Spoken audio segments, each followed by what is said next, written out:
মমতা ব্যানার্জি এরকম কিছু নেতা বাংলাকে উপহার দিয়েছেন যারা বাংলার রাজনীতিকে বাংলার সংস্কৃতিকে কলুষিত করছেন।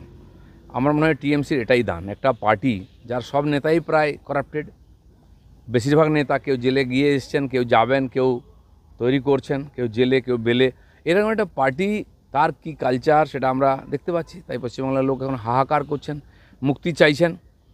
তো পশ্চিমবাংলার এত অধঃপতন মনে হয় আগে হয়নি, বা এটা দেখতে হবে, আমরা ভাবিনি। ওনার পেছনে তাহলে ব্যাকবোনটা কি? মানে উনি প্রথম কথা হচ্ছে কোর কমিটিতে নেই, উনি এখন আর জেলা সভাপতিও নন, ওনাকে দমন করতেই বরঞ্চ কাজল শেখকে বাড়তি পাওয়ার স্বয়ং মুখ্যমন্ত্রী কিন্তু দিয়ে ওখানে রেখেছেন। যেটা আছে, টাকা ওনার কাছে আছে, টাকা কামানোর সোর্সগুলো ওনার কাছে আছে। টিএমসিতে কে কোন পদে আছে এটা কোনো গুরুত্ব নেই, কার কাছে টাকা আছে, কার কাছে গুন্ডা আছে, তার গুরুত্ব বেশি। তাই তিনি কোনোদিন এমএলএ হননি, এমপি হননি, মন্ত্রী হননি।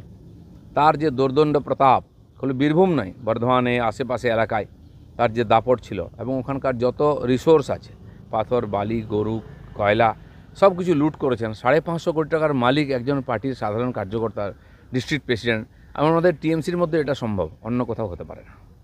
একসময় আপনার বিরুদ্ধে এরকম বহু অভিযোগ উঠেছে, আপনি বারমুডা বলেছেন, আপনি ওরকম খুব কড়া কড়া কথা বলতেন, কথা বলতে রাজনীতি। আমি যেটা বলতাম মজা করতাম, বা তারা যে নাটকগুলো করে, ঢং করে, সেটাকে আমি প্রচেষ্টা করতাম আমার ভাষাতে। ব্যক্তিগতভাবে কারোর সঙ্গে কিছু করিনি, কখনো ডিসিপ্লিনের বাইরে যাইনি। যারা বলে তাদেরকে আমি বলি, কোনো ভদ্রলোক সম্বন্ধে আমি কখনো বলি না, তারাও আমার সম্বন্ধে বলেন না। হ্যাঁ, কেউ বলবে বিনা কারণে, বা লোককে বোকা বানাবে, এই ধরনের একটা নাটক করে সমাজের মধ্যে বিশৃঙ্খলা তৈরি করবে, তার প্রতিবাদ করার দায়িত্ব আমার আছে, অধিকারও আছে। সেটাই আমি করেছি বিনা কারণে। দেখুন, কারো সম্বন্ধে কোনো ব্যাপারে আমি কখনো বলতেও যাই না।